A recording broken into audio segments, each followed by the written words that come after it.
ลัดอุทัยรัตนปัญโยสิทธิพระพุทโธขอเชิญชวนพี่น้อง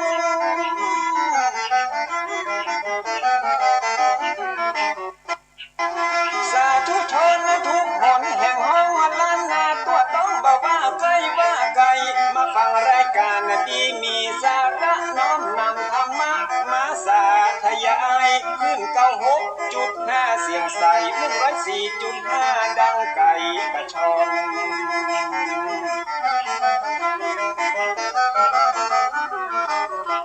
ของบ่ดีบ่เอามาตำของบ่ลำบ่เอามาป้อนปรมัตถธรรมที่เป็นยอดมอนของพระชินวรทรงตรัสสอนสั่ง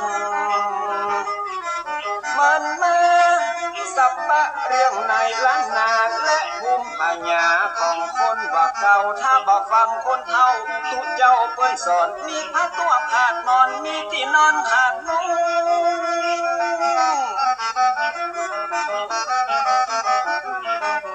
วันหน้าวันตามันจะหยาบยุงแตกฟุ้งเหมือนไฟลงเปียแผ่นดินจะมีแต่คนชั่วคนจะลืมตัวผัวจะลืมเมียวัยรุ่นจะกินเหล้าเมาเบียร์สังคมจะเสื่อมเสียครอบครัวจะแตกแยก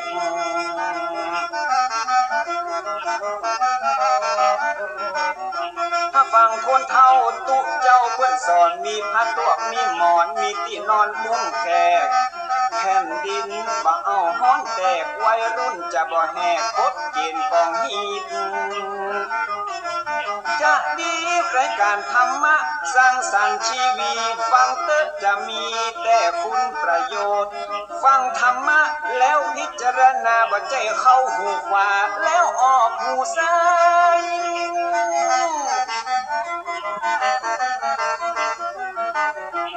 มีประโยชน์เมื่อนำมาใช้ในชีวิตอย่างมหาศาลเตือนบอกผู้ใดประมาทบอกขาดเรื่องกินเรื่องทานคนมีศีลย่อมมาดลบันดาลให้สุขสำราญเจริญรุ่งโรจน์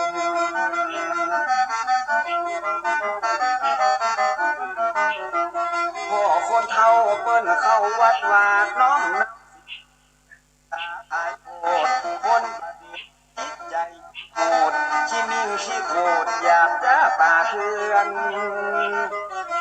ไว้เบิ้นเอาแบบคนเฒ่ากำข้าเจ้าเปิ้นสอนแล้วจะเย็นเมื่อนอนแล้วบ่ฮ้อนเมื่อหนาว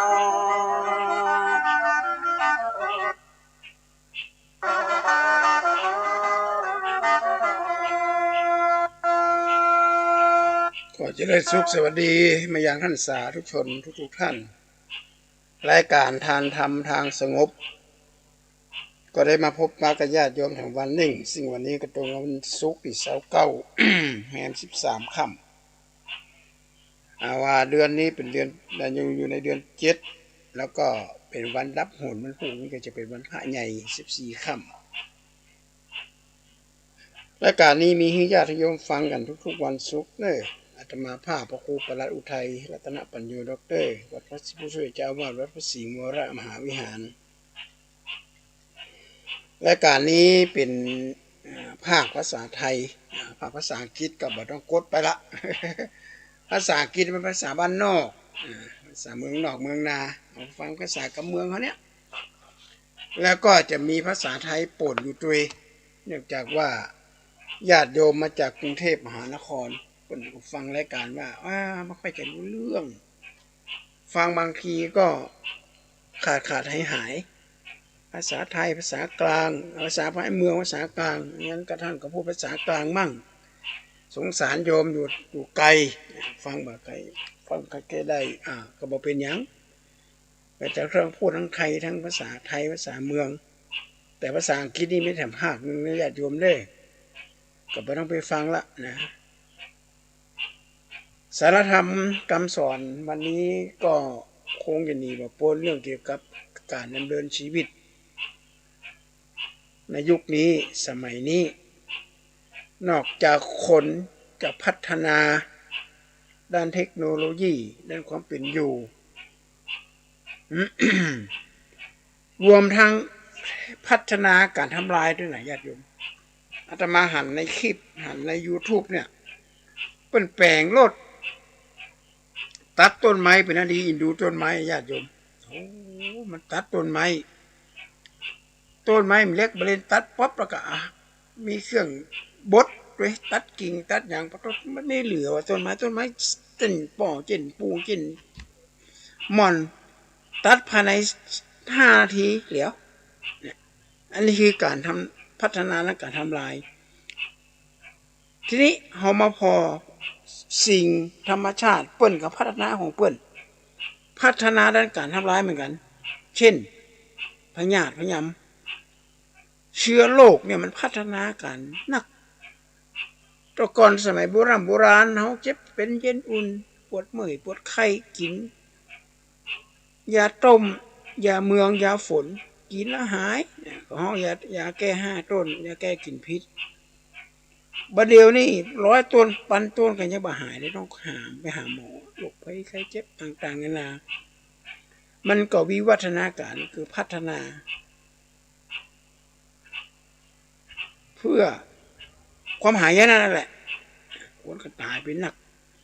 โดยเฉพาะอย่างยิ่งยุคนี้ที่เราหานกันอยู่นั่นก็คือโควิด19ยังมาหายนี่เด้อนะญาติโยมใครจะไปประมาทมอมเมาในชีวิตเนอะนะเพื่อนมี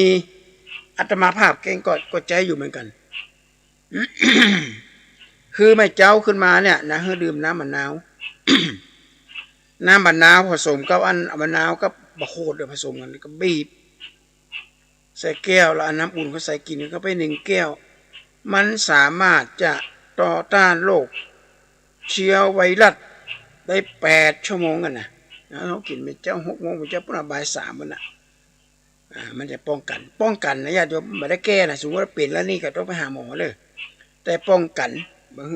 เวลาเชื้อมูนี้เข้ามาปุ๊บเนี่ยน้ำมะนาวกับน้ำประโคดเนี่ยจะเป็นด่างมีคุณสมบัติเป็นด่างภาษาอังกฤษเขาเป็นเบสเป็นด่างเนี่ยด่างที่เข้มข้นทำให้ป้องกันโรคไวรัสได้อาตมาภาพเคยนำเอาหลักธรรมในทางของพุทธศาสนาที่พระพุทธเจ้าบอกว่า 1. ของเฮาหูตันโรค 2. ป้องกันโรค 3. รักษาโรคแล้วก็ 4. ฟื้นฟูสมรรถภาพตอนนี้เฮาหูตันมาแล้วว่าไอ้โควิดเนี่ยมันมาอย่างใดอยู่อย่างใดไม่กินอย่างใดมันรักษากันยังมีอะไรก็ใช้วิธีนี้ญาติโยมพระพุทธศาสนาเนี่ยหลักธรรมปรากฏอยู่ในทุกศาสตร์ของบ้านเฮาโดยเฉพาะด้านศิลปะด้านวัฒนธรรมดุริยางค์ศิลป์เป็นต้นว่าเป็นเพลงพื้นเมืองเพลงกำเมืองของเพลงกำไพ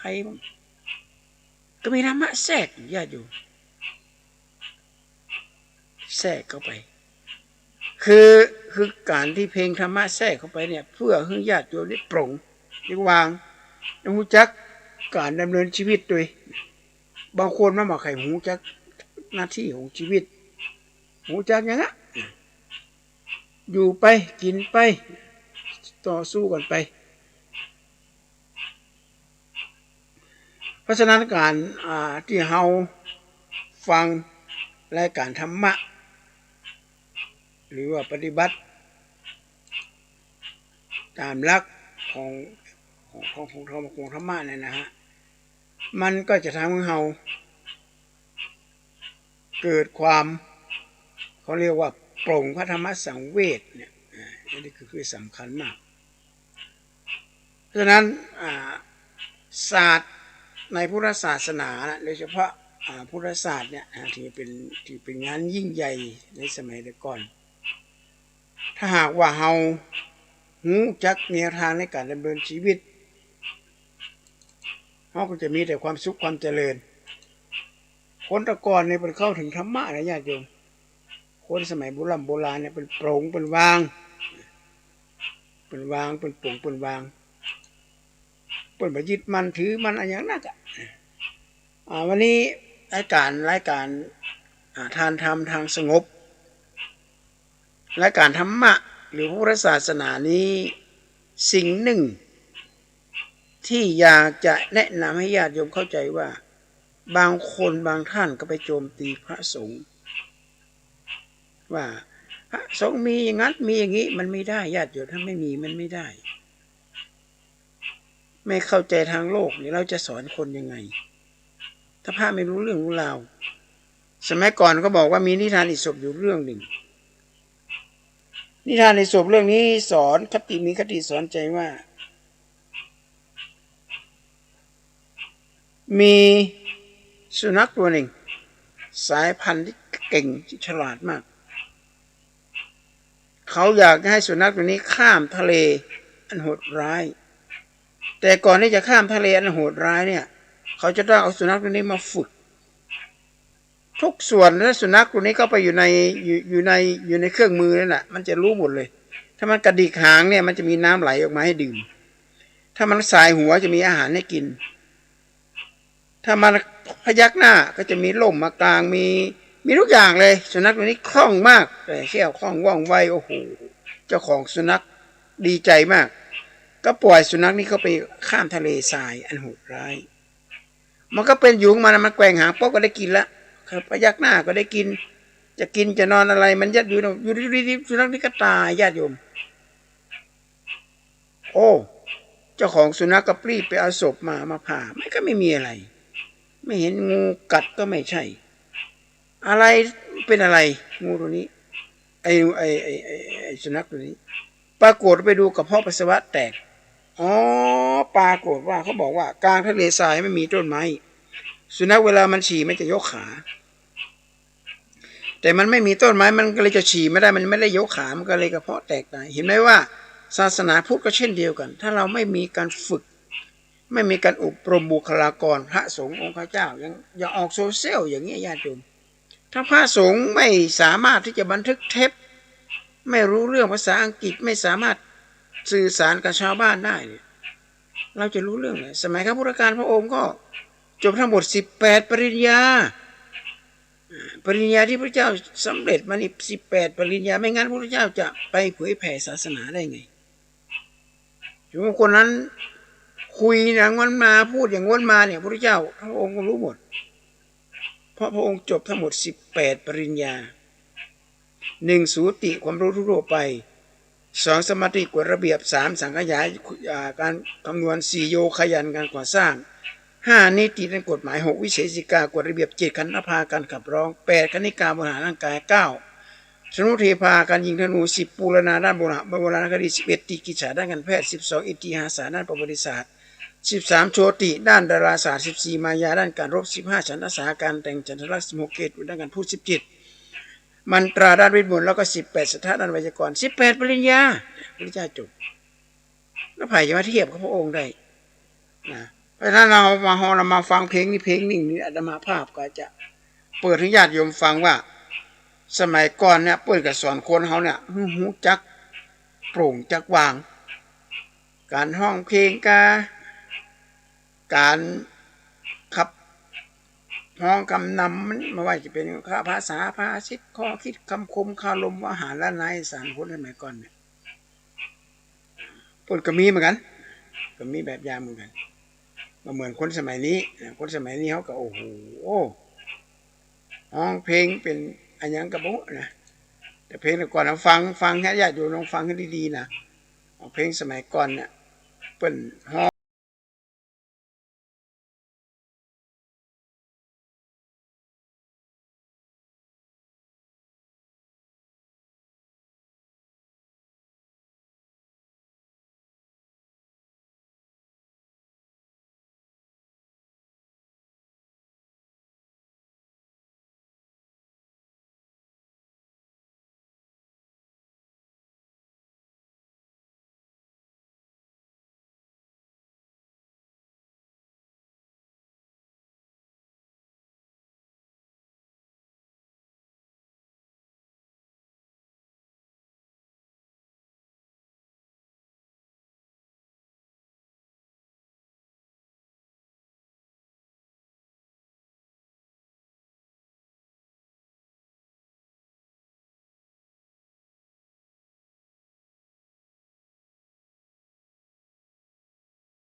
เพลงของฮ้องว่าคนเหมือนกันเพลงเนี้ยบ่งบอกถึงหูว่าชีวิตคนเฮาเนี่ยมันบ่แน่นอนคนทุกคนจนคนรวยคนมั่งมีสีสุขอย่างก็ต้องสุดท้ายก็ต้องเชิงตะกอนข้าวห้ามกำคือสมัยโบราณดูว่าเกิดฮอดไปแล้วอยู่ไหนก็ถึงตายเป็นบ่าวเป็นนายตายกันจูฟูบ่เว้นสักคนคนฮือคนกู้คนผ่อนคนดาวก็ยังบ่เว้นความเป็นความตายมันหนีบมากินตายกันเสี่ยงตุยไปไข่มดลอยน้ำขึ้นควายลอยไหลป่าหันเมื่อใดไข่หายเมื่ออันเวลานาทีปีเดือนมันสั้นมืดเจ้าถึงวันล่วงพ้นพ่อลูกพ่อหลานมากมายหลายล้นหวังสืบบ้านแตนเมืองเหมือนกล้วยแก่แล้วบ่อุกกะเหลืองต้นเก้ามันเหืองเน่าลงอย่างอันหน่อน้อยออกแซมยาวๆสั้นๆสืบต่อกันไปวันนี้ความเปลี่ยนความตายจะรบหลีกลี่หนีไปบ่ได้สักคนโรยสูงเพียงฟ้าโจรเสี่ยงที่จุดของความตายมาโดนลบติ้งมาได้มีคำว่ามันอยู่ไก่ก็ว่าไก่อยู่หัวคันใดก็ว่าตูพางเพชรนินจินดาสูงแต่หัวจ้ากะถึงเอาไปบ่ได้สักหลายกะแงบไก่ที่จะตายใส่มือนางนายบ่งับสักหน่อยมีแต่ความดีและความชั่วห้อยติดตามตัวให้ห้องฟ้าดีเหมือนดอกหอมชั่วเหมือนองค์ห้าจะติดตามเจ้าเอาไปมีกรรมว่าเฮาจะเลือกเอากินไหนกินดอกพยอมภัยก็ว่าองค์ห้าบ้างเกิดมาเป็นคนเปิ้นสร้างตัวสร้างอย่าไปอ่อนแอแท้ท้อก้อยทำมันเตอะเป็นขั้นเป็นข้อเหมือนปวกน้อยทำห่างเตียวตางสายนี้เตอะทิ้งบอกพิษบังตายก็เหมือนยังโด่งดังผู้บ้านตายก็เหมือนยังโด่งดังผู้บ้านอันนี้ญาติโยมเนี่ยหันสังเกตให้ดีว่าพุทธศาสนานั้นเป็นศาสตร์แห่งการศึกษาที่จะต้องเข้าอกเข้าใจวิถีชีวิตว่าเขาเกิดมาเพื่ออะไรอย่างกันนี่เขาเกิดมาเพื่อกินเพื่อแอลเพื่อเล่นกะอะไรสร้างสมคุณงามความดีกะก็จะเกิดมาขึ้นมาเพื่อจะมาแบ่งแยกการเป็นกุ๊กเป็นเหล้าแตกแยกกันเป็นมูเป็นเหล้าโดยบอกเกิดถึงความสำคัญของส่วนรวมหันมานักแล้วกลัวเปิ้นเป็นใหญ่เป็นโตกลัวเปิ้นดีมีเฮาก็ทำให้เฮาจิตใจเฮาเนี่ยบั่นทอนเพราะฉะนั้นบั่นทอนจิตใจเพราะฉะนั้นปริศนาธรรมนะญาติโยมวันสงกรานต์ที่อาตมาวันนั้นพระโยมบอกพูดอีกสักครั้งหนึ่งท่านรู้สึกว่ามันยังไม่ครอบมันยังไม่อยากจะฟังอีกสักรอบหนึ่งปริศนาธรรมที่เป็นสอนเฮาหูว่า1ราศีตอนเจ้าราศีเฮาอยู่ที่ไหน2ราศีเฮาอยู่ที่ไหนเนี่ยเป็นเจ้าขึ้นมาเนี่ยราศีเฮามีที่ไหนปรากฏว่าธรรมปรากุมารเปิ้นก็ได้รับความรู้นี้จากนกอินทรีที่มาเกาะอยู่ต้นไม้ว่าถ้าหากธรรมปรากุมารตอบคำถามนี้มาได้จะกินธรรมจะตัดคอของธรรมปรากุมารตอนเจ้าราศีอยู่ที่ไหนก็อยู่ที่หน้า2ตอนบ่ายอยู่ในหน้าอก3ตอนเย็นก็อยู่ที่ตีนอยู่ที่เท้าตอนเช้าอยู่ที่หน้าก็คือหน้าที่เฮาเป็นหนุ่มเป็นสาวยังหนุ่มยังแน่นก็ศึกษาหาความรู้นักความรู้เนี่ยเพื่อหยังก็เพื่ออนาคตอันดีงามการศึกษาเนี่ยนะฮะญาติโยมการศึกษาคือการพัฒนาขันธ์5คืออย่างพ่องคือ1รูปคือร่างกายมันออกกำลังกายมันดูแลสุขภาพกินอาหารที่มีประโยชน์ของปิ้งของย่างของดิบของแดงเนี่ยของดิบของจะไปกินนะมาเดียวนี้มาพญานี่อาตมาอู้เลยตะกี้เนี่ยก่อนที่จะเปิดเพลงนี่นะมันพัฒนาไปไกลขนาดนี้ญาติโยมแต่ก่อนเขาเป็นพญาตัวพญาเขากินยาแก้ยาถ่ายพญาเล็กๆน้อยๆเนี่ยมันหายมันออกมาเดียวนี่มันพัฒนาเป็นจนที่ว่าเป็นโรคหูอะไรอย่างกินลาบหมูแล้วหูเป็นโรคหูดับหูอย่างเนี้ยโอ้ไปหาอะไรสภาพน่ากลัวมากเลยน่ากลัวมากและพยาธิมันนี้มันก็พัฒนาเหมือนกันนะถ้าเรากินเราหมูเนี่ยหมูน้ำขอบห่อหมูน้ำตกเนี่ยเราปิ้งหมกซุกดิบๆเนี่ยมันมาตายนะญาติโยมพยาธิมันอยู่ตรงไหนน่ะ กินเข้าไปแล้วนะก็เป็นอันตรายต่อตับต่อหูต่ออย่างโอ้อันตรายเลยญาติโยมอันก็เนี่ยตื่นเจ้าขึ้นมานะให้ศึกษายังหนุ่มยังเงี้ยศึกษาหาความรู้คือหนักๆหรือว่าตอนเจ้าราศีอยู่ที่หน้าก็คือหน้าที่แม่หอแม่เฮือนแม่กับเรือนแม่ลูกน้อยต้องตื่นเจ้าขึ้นมาก็ต้องรู้จักหน้าที่ตัวเก่าจะต้องเพี้ยวบ้านถูบ้านจิตบ้านถูบ้านนอนเด็กลูกเจ้าคือเจ้าจัดแจกมันพอก้อยแยงสลีเสื้อผ้าถึงสายอรุณรุ่งคุณบรรณาฮือตัวนุงยาลูกเจ้าอย่าจ่าปลาแข่งกำแพงโนแล้วฮือตื่นก่อนเจ้าสามีฮือมันชำระช่วยล้างคัดสียอดนารีดังไฟนึงเขาอันเนี้ยหลวงพ่อพุทธทาสเปิ่นบอกว่าธรรมะแปลว่าหน้าที่ไม่ใช่อย่างอื่นมันไม่ใช่อะไรนักหนาหรอกธรรมะก็คือหน้าที่อันดับที่หนึ่งคือทุกอย่างเกิดมาในโลกนี้มีหน้าที่ทั้งนั้นไม่มีอะไรเกิดมาแล้วไม่ทำหน้าที่ไม่ได้เกิดขึ้นมาเฉยๆเกิดขึ้นมาเพื่อเป็นธรรมะดอกจำปีดอกจำปาดอกกระดังงาดอกมะลิใครเอาน้ำหอมไปฉีดมันก็หอมของมันเองดอกบางอย่างก็มีกลิ่นเหม็นโอ้โหกลิ่นฉุนเขาก็ไปทำหน้าที่ของเขาแหละแล้วก็มันเป็นหน้าที่มันเป็นธรรมชาติสองระเบียบกฎระเบียบของต้นมุ้งต้นไม้ใบหญ้าบางอย่างก็อยู่กลางทะเลทรายบางอยู่กลางหิมะอันหนาวเย็นบางอย่างก็อยู่กลางน้ำพุร้อนก็มีอันนี้คือเป็นกฎเป็นระเบียบของเขาบางอย่างโน่นไปอยู่ในน้ำอยู่จอกแหนไปอยู่ในน้ำเป็นกฎเป็นระเบียบสามหน้าที่เนี่ยมันทำอะไรมั่งผลหมากรากไม้ญาติโยมทั้งหลายสังเกตดูว่าดีเปลือกเสือโคร่งทำให้เลือดงามมาขามบำรุงดีสตรอเบอรี่บำรุงตับมาพับบำรุงเขตมะเขือเทศบำรุงกำลังวังชาพุทราบำรุงสมองฟักทองบำรุงสายตากล้วยน้ำว้าบำรุงไตมาไฟบำรุงธาตุผักกาดมีแคลเซียมกระเทียมให้กระบอกบุญองุ่นแก้โรคเกาต์สะเดาแก้ไข้แตงไทยขับปัสสาวะมะละแก้โรคเอดส์มะขามเทศแก้ดีซ่านส้มเขียวหวานวิตามินซีบับป้าหัวสีมีไอโอดีนกระถินมีวิตามินเอนั่นสิ่งเหล่านี้มันเป็นหน้าที่ของเปิ้ลแล้วเราล่ะเราศึกษาไหมตอนหนุ่มเนี่ยเราต้องศึกษาเพื่อที่จะเอามาใช้ในการดำเนินชีวิตเพื่อมาพัฒนาขันธ์ห้ารูปร่างของเราเนี่ยอย่างเช่นสมมติเราปวดแข้งปวดขาปวดหัวเข่าเนี่ยแล้วก็เอาตะไคร้มาต้มใส่ใบเตยเข้าไปต้มกินปวดท้อแข้งขาหายล่าสุดนี่มีคนเอาใบโหระพาหรือว่าใบบอกก้มก่อนญาติโยมมึงจะบอกก้มก่อนใบบอกก้มก่อนเอามาต้มนะญาติโยมเอามาแค่ใบ2 ใบนะเอามาแค่เป็นเอามาต้นหนึ่งอ่ะมาต้มใส่หม้อแกงนะถ้าเรามีหม้ออะไรอย่างก็หม้อกาแล้วเอาต้มจนเดือดนะ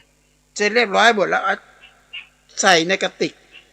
เอาไปดื่มป้าอุ้ยคนนั้นเพิ่นบอกว่าเอาไปตรวจในร่างกายโรคเกาต์ก็ลดลงเบาหวานก็ลดลงไขมันก็ลดลงหั่นเพิ่นดื่มแต่น้ำน่ะ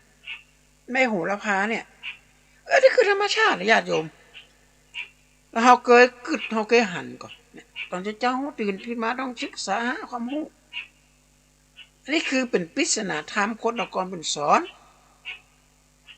มันจะตื่นเจ้าขึ้นมามัดตัวแต่งหน้าแต่งตาหน้าราศีอยู่ที่หน้าเด็กก็ได้ประจานบินกับปิวออกหน้าต่างเข้าไงไม่ได้กินแต่ยังมาแต่งหน้าทาเล็บเนี่ยมาได้ต้องทำหน้าที่ของเขาให้มันถูกต้องตอนบ่ายหน้าที่อยู่ที่ไหนอยู่ที่หน้าอกหน้าอกนี่เหมือนกับหัวจิตหัวใจคนเฒ่าคนแก่เนี่ยจะต้องรู้จักส่วนรวมไม่เป็นหลักเปิ้นจะมีการแต่งตั้งผู้นำเปิ้นจะมีการแต่งตั้งคนมาเป็นผู้นำหมู่บ้านกาผู้นำเยาวชนกาอย่างต่างๆนะไปกีดกันเปิ้นกลัวเปิ้นเป็นใหญ่เป็นโตกลัวเปิ้นจะมาได้ดิบได้ดีอย่างเงี้ยเป็นคนใหญ่จะต้องเข้าอกเข้าใจธรรมชาติของการดำเนินชีวิตถ้าหากว่าเฮามัวแต่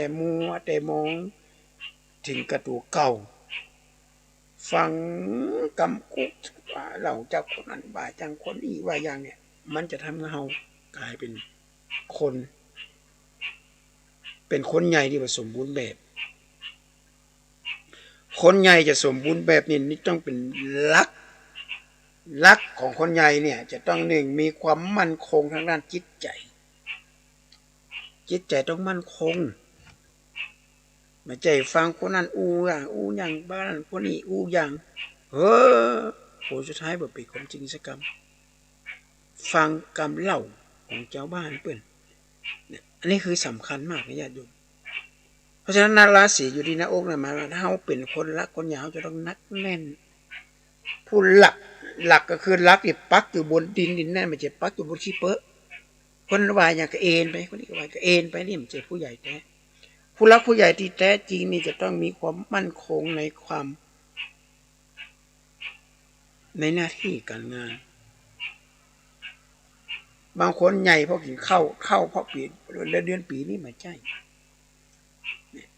อันนี้ญาติโยมทั้งหลายต้องฟังต้องเข้าใจให้ดีนะคนสมัยก่อนราศีอยู่ที่หน้าอกผู้ใหญ่ที่ทำหน้าที่ของความเป็นพ่อเป็นแม่ความเป็นผู้นำที่ดีนะเป็นคนมีสง่าราศีใจฟังเป็นเหล่าไม่นั่นนี่นะไปฟังเป็นหมดเลยหูเบาเจี้ยคนง่ายและทำให้ส่วนรวมกลายเป็นสิ่งที่บดีไปกูขอฝากไว้ข้อที่3ราศีตอนไม่คืนราศีอยู่ที่ไหนราศีอยู่ที่เท้า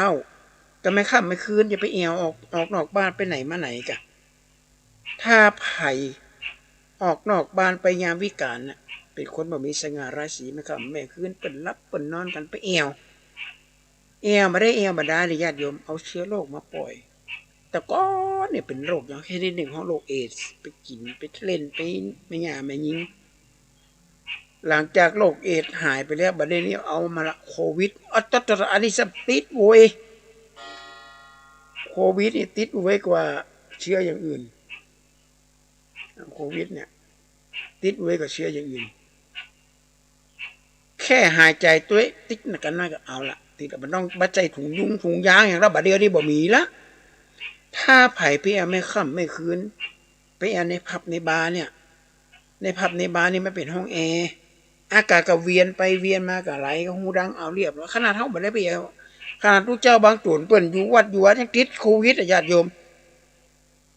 จะเอาอย่างกับคนไม่เอาไม่ค่ำไม่คืนล่ะอันนี้เป็นปริศนาธรรมสอนให้คนเฮาสมัยก่อนนะสอนให้คนเฮาเข้าอกเข้าใจตอนเจ้าหรือถ้าจะเปรียบเทียบก็ยังหนุ่มยังแน่นเป็นเยาวชนเป็นเยาว์วัยจะต้องมีความเข้มแข็งศึกษาหาความรู้นักหรือว่าตอนเจ้าเป็นแม่บ้านก็ต้องทำหน้าที่ให้สมบูรณ์แบบจะไปกินจะไปเอียจะไปเล่นอย่างการไปกินไปเอียไปเล่นเนี่ยมันตอนเจ้าเนี่ยที่สำคัญมากตอนบ่ายก็คืออายุหนักละหรือถ้าเป็นกิจกรรมปัจจุบันนี้อากาศร้อนๆหรือไม่บ่ายก็ต้องเอาอาบน้ำอาบท่าลูบอกเอาน้ำอกน้ำหอมมาลูบหน้าอกให้จิตใจเย็นๆพ่อครูอำนวยกำลังพัดซึ่งเป็นอาจารย์ของอาตมาภาพแล้วมันบอกว่าถ้าโกรธขึ้นมามิ่งขึ้นมาเอามือเขาลูบนะโอ้ก็เราจะไม่โกรธเขาจะมามิ่งเขาจะมาโกรธเขาจะมาผูกอาฆาตภัยว่าบอกโกรธอาฆาตพยาบาทภัยเนี่ยพระครูเลยไปจะสอนจะอีกก็เพราะฉะนั้นเขาก็จะต้องทำเนินตามหลักธรรมสมธรรมะของพระพุทธเจ้าเขาเนี่ยจะต้องมีสติอยู่ตลอดระยะเวลาสติสัมปชัญญะอยู่ตลอดระยะเวลาตอนค่ำไปกินไปเอี่ยวเนี่ยอันนี้อันตรายยุคนี้นี่ญาติโยมปุ่นเขาว่าคัสเตอร์คือหมายเขาว่าอันตรายเลยมาอยู่รอบด้านออกจากบ้านไปก็ใส่หน้ากากในกระเป๋าเสื้อกระเป๋าเจลก็ต้องมีเจลหรือมีแอลกอฮอล์ล้างมืออาหารการกินถ้าประจำเป็นมาเจปี่มาเจน้องมาเจลูกเจหลานก็กินคนละโต๊ะจะไปกินใกล้กันเพราะเชื้อโควิดเนี่ยขนาดกล้องจุลทรรศน์ธรรมดาส่องหามันยังมาหันนะญาติโยมต้องใจกุดจังกล้องจุลทรรศน์ที่เป็นไมครอนนี่น้อยขนาดเลยถึงจะหันมันนะแล้วจะรอดกะ เฮาบ่ใส่หน้ากากหรือใส่หน้ากากบ่ดีบ่ได้คุณภาพไปกินไปแอวเนี่ยอันตรายคนที่อายุเกิน60 ปีไปแล้วเนี่ย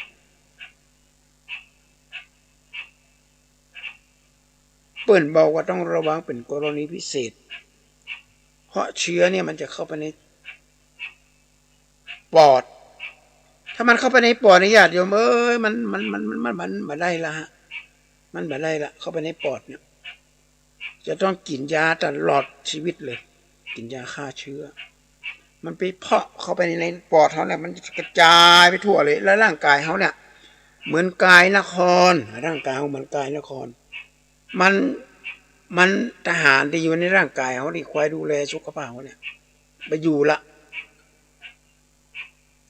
เพราะทหารมาอยู่เนี่ยจะเกิดอย่างขึ้นน่ะบ่มีทหารมาปกป้องเนี่ยบ่มีทหารมาดูแลบ่มีตำรวจมาดูแลบ้านเมืองเนี่ยจะเกิดอย่างขึ้นหมู่โจรหมู่ผู้ร้ายเข้ามาละเชื้อโรคนี่เข้ามากันเรียบร้อยเลยร่างกายเขาก็อ่อนอ้อยก็เจ็บเป็นอันนี้คือโรคที่มีเชื้อนะโรคบ่มีเชื้อแถมมันมี2โรคก็โรคมีเชื้อกับโรคบ่มีเชื้อโรควิญญาณนั่นล่ะโรควิญญาณนี่อันตรายมากที่พระพุทธเจ้าตรัสว่าอโลคยาปรมาลาภาความไม่มีโรคเป็นลาภเป็นประเสริฐบ่ใช่โรคภัยไข้เจ็บนะญาติโยมจะไปเข้าใจอันเด้อคือโรคที่มาจากวิญญาณคือมีการปรุงแต่งความโลภความโกรธความหลงอันนี้โรคทางวิญญาณนะถ้าเขาบอกว่าโลภบอกโกรธหลงนี่โรคภัยไข้เจ็บพวกนี้มาใกล้มีความโลภพอได้กินหอมของปิ้งของย่างของเจ้าของทอดของมันเอาละปรุงแต่งละแล้วเขาบันนึกถึงก็ว่าเขากินไปแล้วมันจะเกิดอย่างขึ้นร่างกายเขาเนี่ยอันนี้สำคัญมากเลยสำคัญตอนที่ว่าเขากินเข้าไปแล้วเนี่ยเรากินลาบหมูเนี่ยลาบดิบเนี่ยแล้วเราตอนที่กินมันล้ำโลกล้ำขนาดใส่เครื่องปรุงใส่อย่างกินเข้าไปกับมีแม่สักหน่อย กินเข้าไปตาลายแล้วโรคภัยไข้เจ็บตัวนี้เนี่ยมันเข้าไปในร่างกายมันออกมาได้นะญาติโยมสมมติว่าเชื้ออย่างเชื้อหูเชื้อพยาธิหูดับพยาธิในหมูมี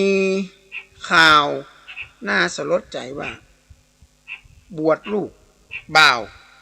แล้วเอาลาบหมูมาเลี้ยงแขกตายไป4 คนบาดเจ็บ50 กว่ารายบาดเจ็บนี่เป็นบาดเจ็บที่นักที่สุดหูไม่ได้ยินเลยญาติโยม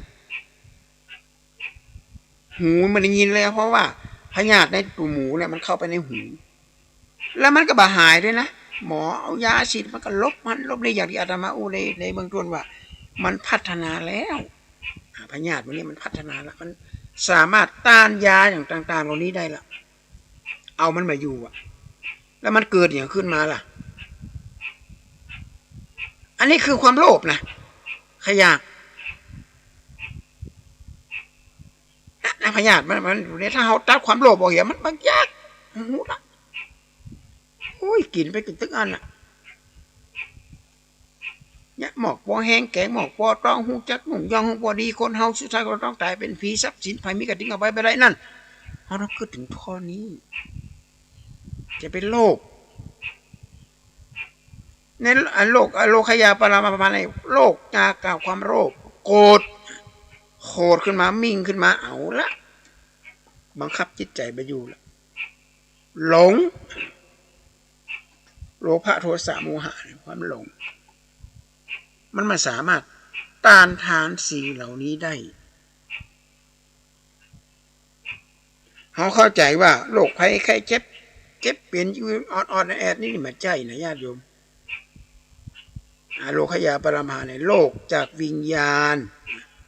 จากความโลภความโกรธความหลงเนี่ยสำคัญมากถ้าเขาตัดสิ่งเหล่านี้ได้เนี่ยเขาก็จะบ่มีความโลภความโกรธอย่างนั้นเขาว่าจะเป็นโรคภัยไข้เจ็บคนตะกอนเป็นกินอาหารการกินเนี่ยเป็นกินพักเป็นยา กินพืชพันธุ์เป็นยากินป่าเป็นอาหารกินอาหารเบาๆเป็นลาบเป็นซ่าเป็นก้อยนี่เป็นกินปีละเตื้อ2 เตื้อกินป้องปีป้องเรือนวันเข้าพรรษากินลาบกินซ่า12 เป้งก็กินลาบกินซ่าออกพรรษาก็กินลาบกินซ่าอ้นนี่เป้งก็ไปกินลาบกินซ่า3 เป้ง4 เป้งเดือน2 3 เดือนไปกินเห็ดเดือนนึงแล้วเปิ้นกินแล้วเปิ้นก็ฮู้จักด้วยนะสัตว์แต่ก่อนนี้เป็นยังคอนะว่าสัตว์ตัวใดเป็นพยาธิพยามเปิ้นก็บ่เอามากินมาเอามาฆ่านะสัตว์นี่เลี้ยงด้วยตัวเก่าสัตว์ที่เลี้ยงในมือเฮาฮู้ว่ามันมีพยาธิหรือบ่มีพยาธิบัดเดียวนี้ญาติโยมเปิ้นเอาสัตว์จากต่างประเทศนำเข้ามาโดยที่เฮาบ่ทันเช่นควายงัวหมูลักลอบมาจากเขตชายแดนแล้วเอามาขายราคาถูกๆงัวควายบ้านเฮาเพิ่นบ่กินกันโลกเปิ้นมีการไถ่โคชีวิตกระบือน่ะเอามาเลี้ยงกันแต่งัวควายเพิ่นเอามาจากต่างบ้านต่างเมืองนี่ญาติโยมระมัดระวังนี่กินลาบกินซ่านเนี่ยกินนี่มันกินได้นะแต่ของทำให้มันสุกก่อน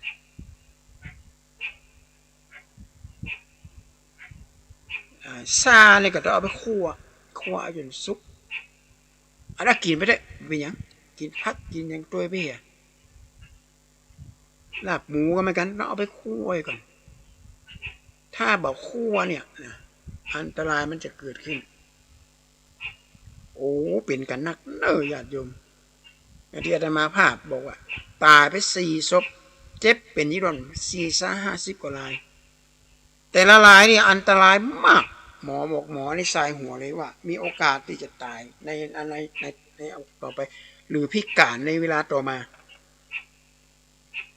น่ากลัวมากที่สุดคือลูหมูเนี่ยโอ้ยน่ากลัวขนาดเลยเอาเลือดหมูสดๆในญาติโยมแล้วก็เอาไปกับเผาก่อใบเอาเนี่ยเอากระสุนกระชายเอาตะไคร้เอาตะไคร้ไปตำแล้วก็ขยำนะคือมันคาวกลิ่นคาวมันหาย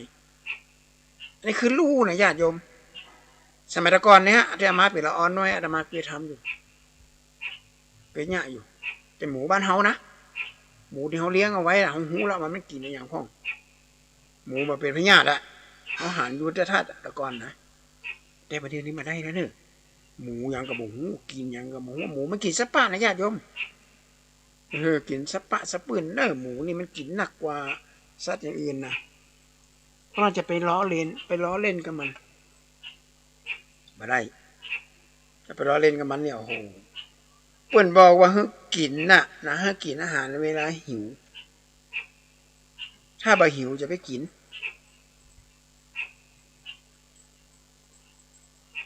ถ้าหิวอาหารกินเข้าไปปุ๊บในร่างกายนำเอาไปใช้เกิดประโยชน์ต่อร่างกายแต่เรากินอาหารในตอนที่ยากเนี่ยมันบ่เกิดประโยชน์เช่นวันนี้ขยากิน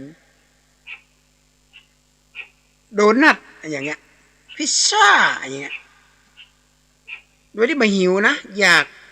กินเข้าไปในร่างกายบ้าไปญาติโยมมันก็กลายเป็นห้องปัจจุบันเป็นห้องว่าอนุมูลอิสระไตรกลีเซอไรด์เนี่ยเป็นไขมันเร็วเข้าไปสะสมในตับในไตเข้าไปสะสมในปอดทำให้เราเกิดเป็นโรคพยาธิต่างๆนานาก็ขอฝากเป็นสาระธรรมอาตมาภาพอาจจะมีญาติโยมบางรายเป็นบ่ฮู้นะเพิ่นจะติเพิ่นสิว่าอย่างนี้ก็ติมาทางรายการก็ได้ยกย่องมาทางรายการก็ได้อาตมาภาพจะขอในเกี่ยวกับวิถีชีวิตกิจวัตรประจำวันของเจ้าบ้านมีภิกษุผู้ฉลาดด้วยอาหารทูลถามพระพุทธเจ้าว่าอิมัสมิสาสเนกติธุรานีพระพุทธเจ้าค่ะธุระในพระพุทธศาสนานั้นมีมากหรือน้อยขนาดไหนองค์สมเด็จพ่อทรงตัดเป็นคาถาสั้นๆว่าคันธะทุลังวิปัสสนานังทุลันติเยวิวะภิกขุ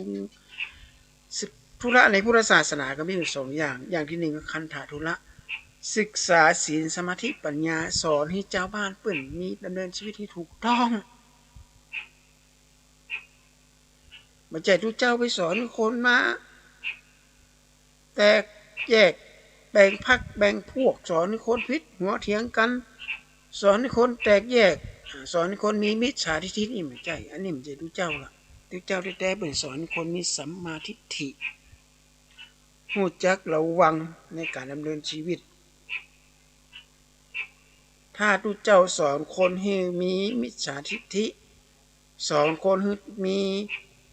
ความแตกแยกแบ่งพรรคแบ่งพวกกันเนี่ยอันนี้มันจะทุกเจ้าล่ะก่อนห้าว่าแพะ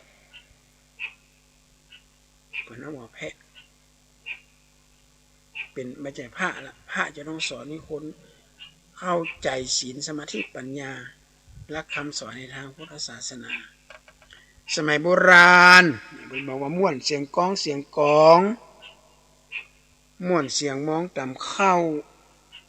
ม่วนเสียงตัวเจ้าสวดมนต์สมัยแต่ก่อนเสียงก้องเสียงกองในวัดในวาพระสงฆ์องค์เนรตีกองมีญาติมีโยมมานั่งฟังเทศน์ฟังธรรมกันบ้านไหนมีเสียงก้องเสียงกองเสียงมองต่ำเข้าเสียงมองต่ำเข้ากระลงกงแต่ก่อนมองนะญาติโยมก็หันก็สุมาได้บาตีนเนี่ยมันแล้วก็โคกไปมองไปต่ำเข้ากันแต่ก่อนถ้าได้ยินเสียงมองต่ำเข้าโอ้โหบ้านนั้นเป็นอยู่เย็นเป็นสุขเป็นกินเป็นม่วนกันเป็นกินม่วนต้านม่วนเสียงตู้เจ้าสวดมนต์เสียงตู้เจ้าเทศน์ธรรมวัดวาอารามจะต้องสงฆ์จะต้องนำชาวบ้านไปสวดมนต์เทศน์เสียงสวดมนต์วันมันจะม่วนดีพระสงฆ์จะต้องนำชาวบ้านไปสวดไปเทศน์ไม่ใช่พระสงฆ์องค์เขาเจ้าปากันไปติฉินนินพาเจ้าบ้านเป็นด่าไปว่าเจ้าบ้านเนี่ยมันเหมือนใจไม่ใช่พระสงฆ์พระสงฆ์จะต้องเป็นผู้นำทั้งด้านวิญญาณสอนให้ชาวบ้านรับรู้อย่างถูกอย่างผิดก็ขอฝากสาระธรรมเหล่านี้เอาไว้ให้ดีอภิศนาธรรมสมัยก่อนเป็นนิวงบอกว่าเสือคบใบไถงูไซถูกเหี้ยวไก่น้อยกินข้าวเมื่อแรงนกน้อยกินจ้างราคาเป็นแสนมาได้ดูแควนฟังเป็นเจ้านกเกากินเห็นละอ่อนเบื่อเข้าจักเข็บเมงเว้าหย่ำจ้างอันเนี้ยคือเป็นพิศนาธรรมหนูคบใบไถประเดี๋ยวนี้เฮาบ่ได้ไถในไถนาได้เอางัวเอาควายมาไถละหนูคบใบไถ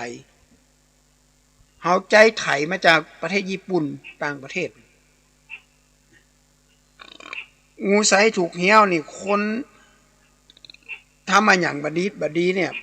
จะมีคนหูคนหันมาได้จะถูกกับดักหมดเลยโซเชียลมันแหงไก่น้อยกินข้าวแมลงนี่ทุกเจ้าพระสงฆ์องค์เน้นมาสื่อศีลถือธรรมจะกินข้าวไม่ลำค่ำเมื่อแรงกันกินเหล้ากินเบียร์กันไก่น้อยกินข้าวแมลงนกน้อยกินจ้างราคาเป็นแสนบ่ได้ดูแคนฟังเป็นในเจ้านกน้อยกินจ้างได้เข้าใจว่าคงจะเป็นโทรศัพท์มือถือ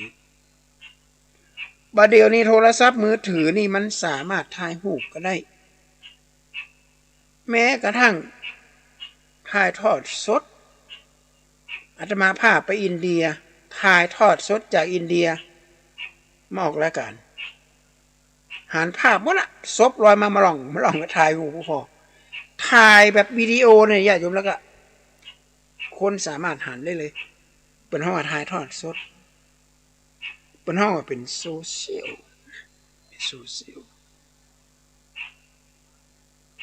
นกน้อยกินจ้างราคาเป็นแสนมาเดี๋ยวนี้หนังสือพิมพ์รายการทางวิทยุรายการวิทยุโทรทัศน์เนี่ยถูก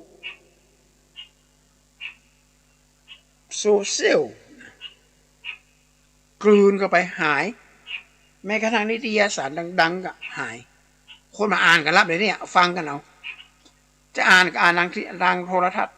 ทางโทรศัพท์แม้กระทั่งห้องสมุดในมหาวิทยาลัยที่อาตมาสอนนี่คนก็บ่เข้ากันพระเรียนกันมันเคยเข้าไปบักไทยเข้าไปใช้บริการห้องสมุดเลยกลายเป็นห้องเก็บของไว้อย่างเลยนี่โอ้น่ากลัวแต่ก่อนนี่โอ้ห้องเรียนหนังสือหนังหา อ่านหนังสือในห้องสมุดค้นคว้าในห้องสมุดประเด็นนี้สั่งนักศึกษาค้นคว้ากดไปทางอินเทอร์เน็ตแป๊บเดียวกับก๊อปออกมาละส่งอาจารย์ละบางที่ไม่ได้อ่านเลยก็มีแต่ก่อนต้องเขียนด้วยลายมือนะญาติโยมเขียนอันนี้ไม่ละพิมพ์ก็ยังบอกพิมพ์ด้วยเดี๋ยวนี้ก๊อปมาเอามันง่ายสิ่งเหล่านี้เนี่ยนกน้อยกินจ้างราคาเปอร์เซ็นต์มาได้ดูแคนฟังนกเก้ากินเห็นอ่อนเบื่อเข้านกเก้ากินเห็นนี่เข้าใจว่าคนที่เป็นข้าราชการที่มีสีตำรวจทหารกล้าคนที่มีอำนาจเข็นฆ่ากันนกเก้าก็หากินกลางคืนอีเห็นก็หากินกลางคืนเนี่ยเข็นฆ่ากันนกเก้ากินเห็นแล้วอ่อนเบื่อเข้ามันเอามากินเข้ามาเดี๋ยวนี้ไปกินขนมปังไปกินพิซซ่าไปกินแฮมเบอร์เกอร์กินฮอทดอกเนี่ยแล้วก็มีโรคมันติดมาเลยนะญาติโยมโรคภัยไข้เจ็บตีบุมีเชื้อนะละออนมาได้นี่เป็นโรคอย่างกระบงหูนะมือสั่นตีนสั่นมือสั่นเป็นคนสมาธิสั่นเป็นคนงุดงิดง่ายอย่างกระมุเพราะมันแบบกินข้าวญาติโยมบ่เหมือนคนตะกอนไปกินข้าวกินยังเป็นถึงตึงขาบมาเปิดกินข้าวต่ำข้าวซ้อมมือกันมาเดี๋ยวได้มากินอันเบื่อข้าวจักเข็บแมงเบาย่ำจ้างเนี่ยนี่สำคัญมากจักเข็บแมงเบาย่ำจ้างก็คือโรคภัยไข้เจ็บตัวเนี้ยจะเข็บตัวน้อยเดียวมาฆ่าจ้างได้คือโรคภัยไข้เจ็บอยู่เนี้ยที่เขาเป็นกันอยู่เนี้ยอันนี้คือเป็นปริศนาธรรมคำสอนธรรมะที่เป็นสอนคนตะก่อนเป็นสอนนี่เข้าหูเข้าใจในการดำเนินชีวิตเขาจะได้แบบประมาทพอเขาบอกประมาทในชีวิตเนี่ยเขาจะดำเนินชีวิตที่มันถูกต้องตามวิถีชีวิตแบบล้านนาคนเหนือเขาล้านนาเขาแต่ก่อนนี่โอ้เป็นกินอาหารการกินเป็นแต่ละอย่างนี่เปิดก็ต้องมีสีพิถันเป็นกลัวพยาธิพยามมาโลกแต่ก่อนเนี่ยของปิ้งของย่างแต่ก่อนมันไม่ค่อยมีนะของคั่วของเจ้าเนี่ยเป็นแบบว่าให้กินกันคนแต่ก่อนเนี่ยมาถึงบัดเดียวนี่ปอดท่อของปิ้งของย่างของทอดของมักของดองเนี่ยโอ้โหกินกันเป็นล่ำเป็นสันกินในขณะที่ร่างกายมันต้องการนะร่างกายมันต้องการเขาก็กินกันเข้าไปพอกินเข้าไปปุ๊บพยาธิตัวมาละพยาธิพยามก็ก่อนนี่ละออนเนี่ยบ่มีโรคเบาหวานบ่มีโรคก็ประเด็นละออนตัวน้อยๆเนี่ยอาตมาภาพห้องช่างมาซ่อมคอมพิวเตอร์เนี่ยอายุได้น้อยอายุได้40 ปีแท้นี่อย่างน้องผอมเนี่ยผมไปฟอกไตมาครับอาจารย์โอ้ละอ่อนน้อยอายุได้สัก40 ปลายเนี่ยเป็นโรคไตนะญาติโยมน่ากลัวก่อนแกก็บอกกับเพื่อนฝูง4 คน5 คนเป็นและโรคชนิดนี้ถ้าเกิดไปโดนโควิดขึ้นมาก็เรียบร้อยเลยเพราะร่างกายมันภูมิต้านทานมันต่ำ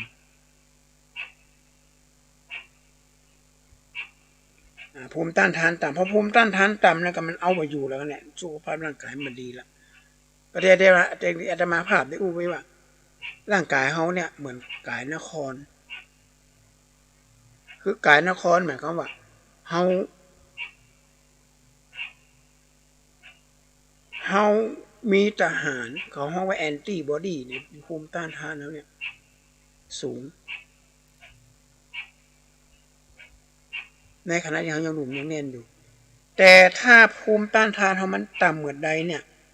เอาละเนอมาละทหารบ่มีญาติโยมตำรวจทหารมีถือมีก็ตำรวจแก่ๆทหารแก่ๆจะไปสู้ละอ่อนไหวอย่างเชื้อโรคบาเดียวเนี่ยโพดโคแม้กระทั่งแมลงต่างๆนี่ญาติโยมแต่ก่อนนี่สูบบุหรี่ขี้โยนี่มันยุงหนีหมดนะบาเดียวนี่ซุปเปอร์บุหรี่ขี้โยนี่มันยุงยังมาหนีได้นะบาเดียวเนี่ยโอ้ก็น่ากลัวมากเลยน่ากลัวเพราะฉะนั้นก็อย่าไปประมาทจะไปลาสากับสิ่งเหล่านี้ค ราะเฮายังบ่ฮู้เดียวว่าเฮาจะโดนพยาธิพยามพวกนี้เล่นงานเฮาก่อนโอกาสที่คนจะเป็นโควิดเนี่ยคุณหมอเพิ่นว่ามีโอกาสเป็นกันทุกครัวเรือนมีโอกาสจะเป็นเกือบจะทุกคนเลยแต่ก่อนโรคเบาไอโรคมะเร็งเนี่ยมันเหมือนจะเปิดห้องว่าเป็นฝีในตองมันเหมือนก็จะมีเหตุเนี่ยประเดี๋ยวนี้มันมีแล้วใครเกือบทุกหลังคาเรือนนะญาติโยมมันเป็นมาหนักๆติ๊กๆล่ะไอ้เชื้อโรคนี่มันยิ่งเลยเดี๋ยวบ่ฮู้นะว่ามันจะกลายพันธุ์ก่อนถ้ามันกลายพันธุ์ว่าวันไหนขึ้นมาก็ม่วนกันแล้วเด้อเอาละมันจะหนักกว่าเก่าทำช่วยกันนะญาติโยมใช้ช้อนกลางล้างมือบ่อยๆปิดจมูกปิดจมูกหมายความว่าเอาแมสใส่แมสใส่อย่างเนี้ยมันจะเอาปิดหูดังหายใจนะก็จะตายนะแล้วก็ผ้าหน้ากากอนามัยนี่จะต้องซื้อจากร้านที่เป็นมีอย.ที่เป็นมีคุณภาพหน่อยอย่าไปขี้อย่าไปเสียดายของนะเอาละรายการท่านทำสงบท่านทำสงบก็ขอจากโยมไปก่อนเด้อวันศุกร์หน้าเราก็จะได้นำเอาสาระความรู้อย่างต่างๆมาเพื่อจะมาให้ญาติโยมได้ฟังกันธรรมะเป็นข้อครูบาอาจารย์นักปราชญ์หลายคนหลายท่านเปิดกับเป็นหนักละธรรมะอย่างที่อาตมาว่าเขาจะต้องมีการพัฒนาขึ้นมาถ้าเขาบอกพัฒนาขึ้นมาเนี่ยมันก็สู้ประเทศอื่นเป็นมาได้ละสู้ศาสนาอื่นเป็นมาได้ว่าศาสนาอื่นเป็นพัฒนากันหนักเป็นพัฒนากันไปหลายละเขายังตัวก้นไปอยู่น่ะพระสงฆ์เขาจะต้องมีความรู้ถ้าเขาบ่มีความรู้ไปสอนคนอื่นเนี่ยละอ่อนก็จะติหัวก็ขอเจริญพร